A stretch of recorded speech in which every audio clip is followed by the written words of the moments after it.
Hi, Anjali. How are you today? Doing well. How are you? I'm great. Anjali's got a really great specialty in being an attorney. She's an HOA attorney and estate planning attorney.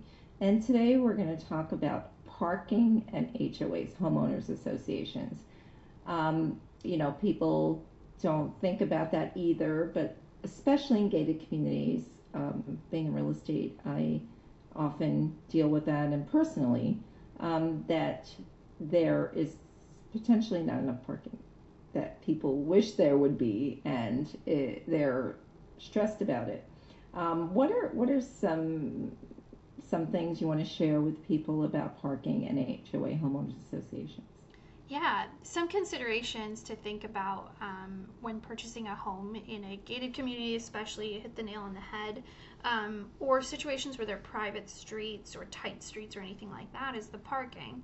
Um, Sometimes the CC&Rs or the rules for the HOA will specifically restrict where a homeowner can park their car, where guests can park a car, overnight parking, street parking, whether you're allowed to park on your driveway or not overnight, or whether you have to park in a garage. And one thing that people might not realize is that their car might not fit in their garage, or two cars might not fit if it's, SUVs or long doors. If it's certain types of trucks, they won't fit in the garage. So they should measure those things.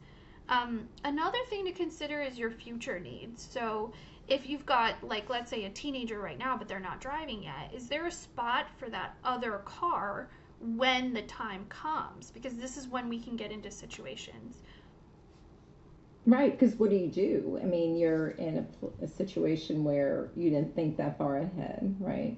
And sometimes being in Arizona, we just get a little warm here in the summer, and you may not want to park your beautiful car in the hot sun. So what are your options? And it's something to look at. If these are not a big deal for you, then so be it. But definitely something to map out when purchasing a property in a homeowners association.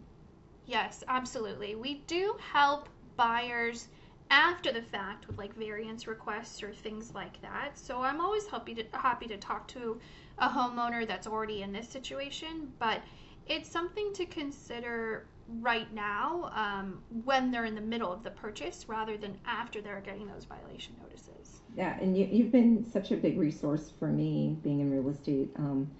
It's so important to be knowledgeable enough to direct your clients or family members, or if you're listening, you yourself are purchasing, to be able to access your specialty and booking a call with you or appointment. And what's a good way for people to reach you, Angeli?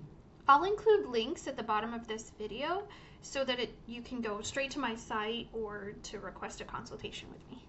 Awesome. I'm sure everyone will find this very, very important for their future purchases, or if they're in a situation and they're not closed yet.